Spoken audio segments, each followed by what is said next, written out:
Hi Joe. Hello. Thank you for talking to me today. What would you like to talk about? So I'm going to tell you about my recent visit to a very well-known restaurant and very special restaurant. Okay, great.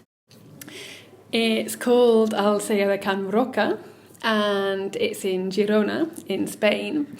And it often comes in the top 2 or 3 restaurants in the world.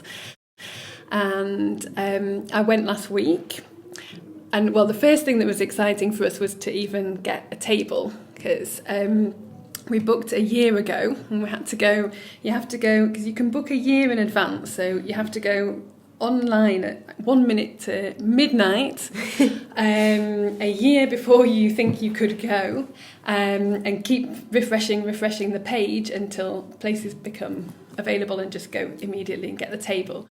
So we were really excited to have the table, and we were kind of nervous on Friday because we waited a whole year, so expectations were really high, and it was also by chance boiling hot in Girona, and it was in the middle of a heat wave. It was 44 degrees. Oh my goodness. So waiting in our hotel room, we couldn't go outside because it was too hot, kind of wondering what this dinner was going to be like, and getting all dressed up. So we went, and the place is beautiful. I thought it would be quite, it didn't really feel formal, though. The staff were all really friendly, and they showed us the kitchen first.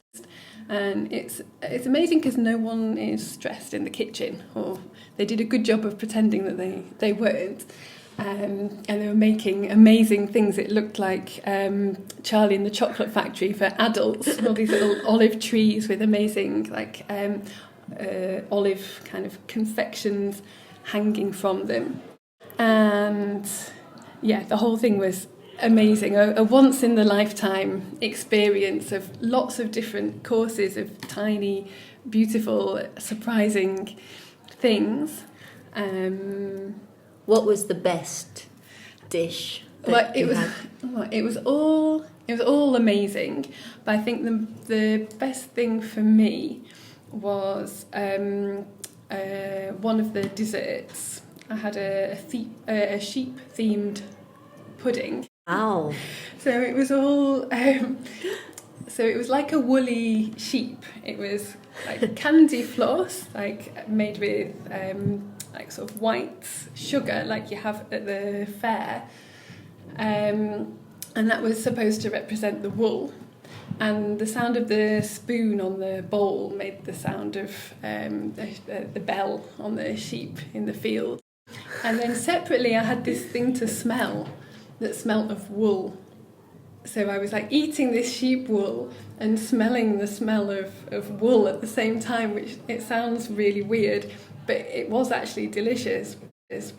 Sounds incredible. It really was amazing. Wow, thank you for telling us about it. It's a pleasure.